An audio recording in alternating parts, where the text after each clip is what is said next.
On January 30, 2017, Ghana experienced one of the most tragic school disasters when 6 children were killed in a school building collapse in the central region town of Breman, Jamra.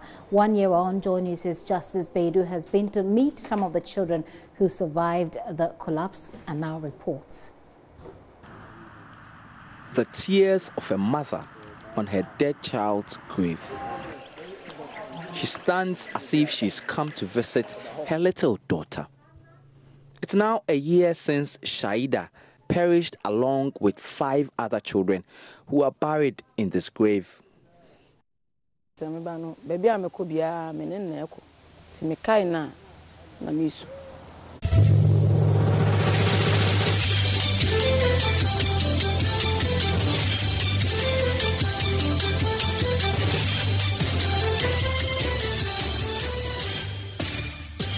Hello, good afternoon and welcome to the Midday News. 4 children feared dead after school building collapsed on them at Breman Esekuma in the central region. We'll get details live from our reporter over there. 4 children are feared dead after school building collapsed on them at Breman Esekuma in the central region. Several pupils are injured and are said to be receiving treatment at the Breman Esekuma hospital. Let's go live now to the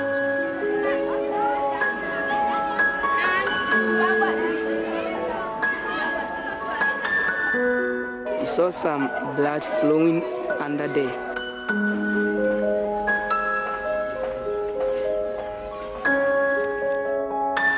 I was scared because I knew that when I come to school, my school building can collapse and kill most of the students as here.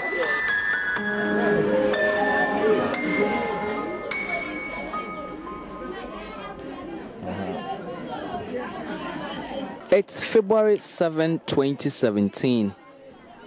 A lonely teddy bear left behind in the rubble by the owner. The child who owned it, it seems, had no time to take it along as the school building he was studying inside came crashing on her. Nobody knows who she was. But this is what remains at the site of Ghana's worst school disaster in years. 6 girls dead and 10 others injured. Among the dead, Christiana Annan, 6 years, described by her mother as her heartbeat. Esther Mensah, also 6, who wanted to be a nurse. Hilbaltu Abdullah, 5 years, who dreamt to be a nurse too.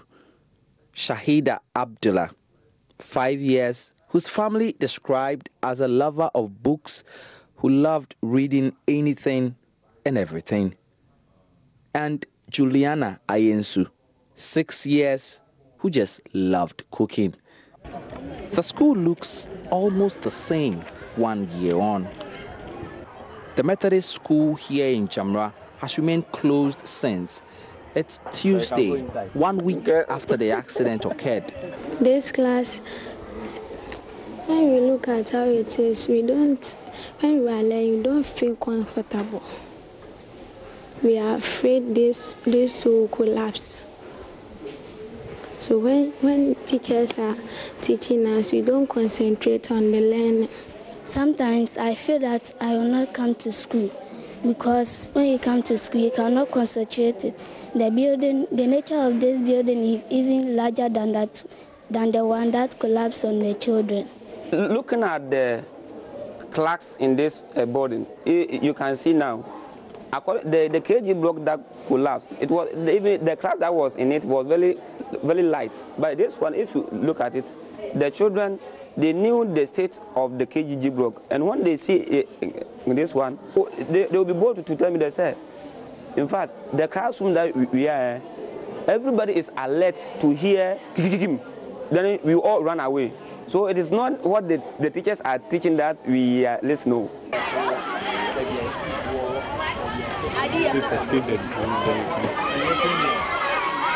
On Monday, February 6th, it reopened for the first time.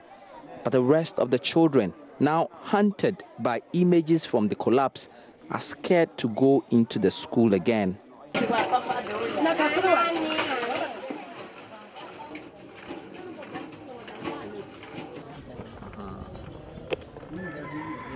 Compared with other villages in rural Ghana, Breman Jamra is a big town.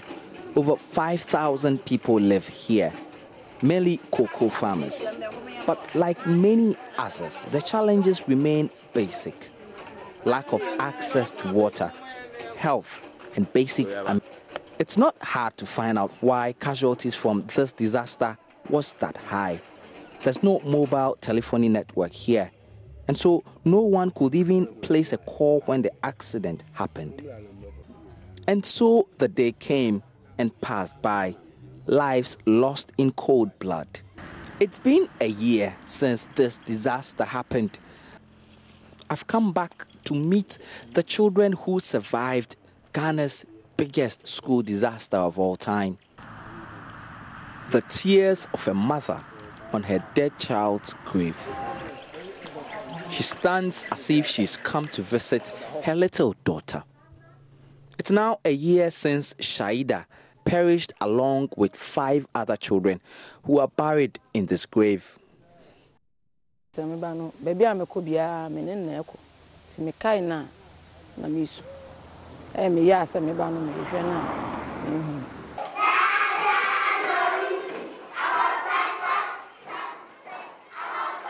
Back in the Breman Jamra school where the disaster struck, the children who survived that deadly collapse are in class in a new structure that was put up for them by a private estate developer after the tragedy.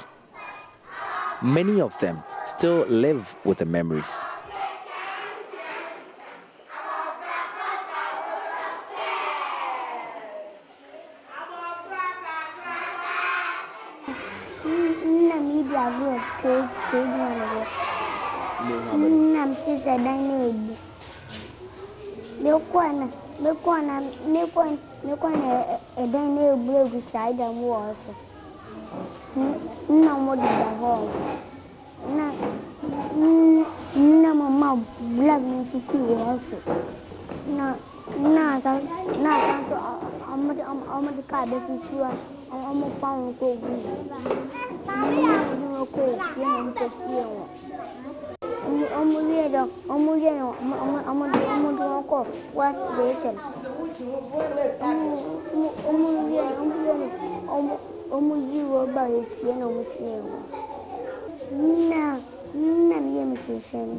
Behind me is the 3-unit classroom block that is supposed to ensure that every student in this school gets a decent place to study.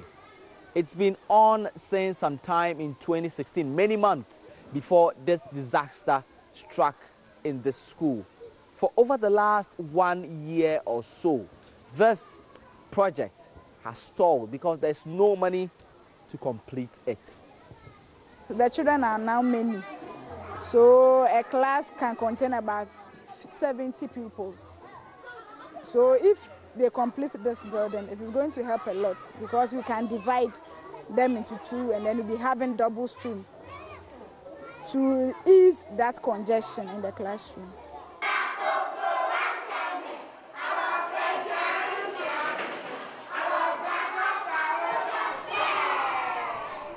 The children of Jamra, the lucky ones who saw their friends killed by a falling school building, may be thanking their lucky stars a year on.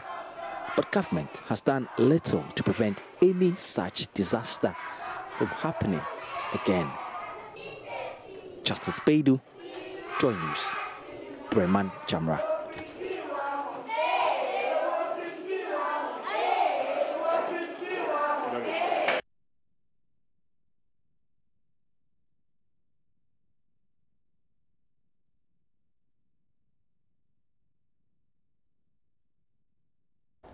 Okay, so right behind me is the children that we're talking about. 6 of them laying, well, I was just going to say laying down their lives, but you do know what they've done. And now the school has, what happened to them, I should say, and the school has been built for all of them. I'm going to try and go through them. So the Jamra disaster, and we're doing a recall, as I indicated earlier. The school building collapsed. 6 children were killed. And that place is Jamra, and it is a kindergarten. You've seen all 6 of them now. Hopefully their souls are resting in peace. February 2017, at the time, Education Minister Matthew Opoku-Prempeh visited the scene, and you see the minister there in a conversation with some authorities, some members of the school authority, and then by June 2017, JoyNews did a story showing surviving pupils studying under worst death trap structures, which is what you saw also in Justice's report as part of the recall.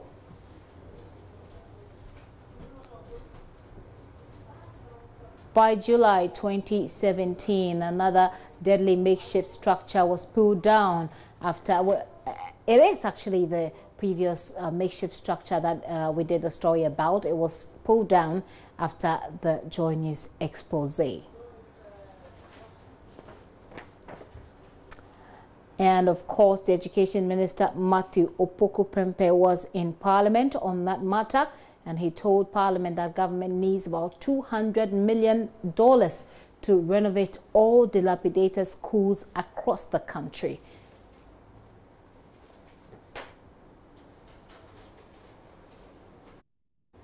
As to whether that amount was raised or not, well, by September 2017, a private company built a two-unit classroom block for the surviving pupils, and you saw them in the classroom, well, having fun, and you saw the state of that school building as well. By January 2018, a 3-unit block government project has been started. But as you saw again in the report, it's stalled for months. And to all 6 children, may their souls continue to rest in peace. You're still watching The Pulse with me, Gifty, and the Apia.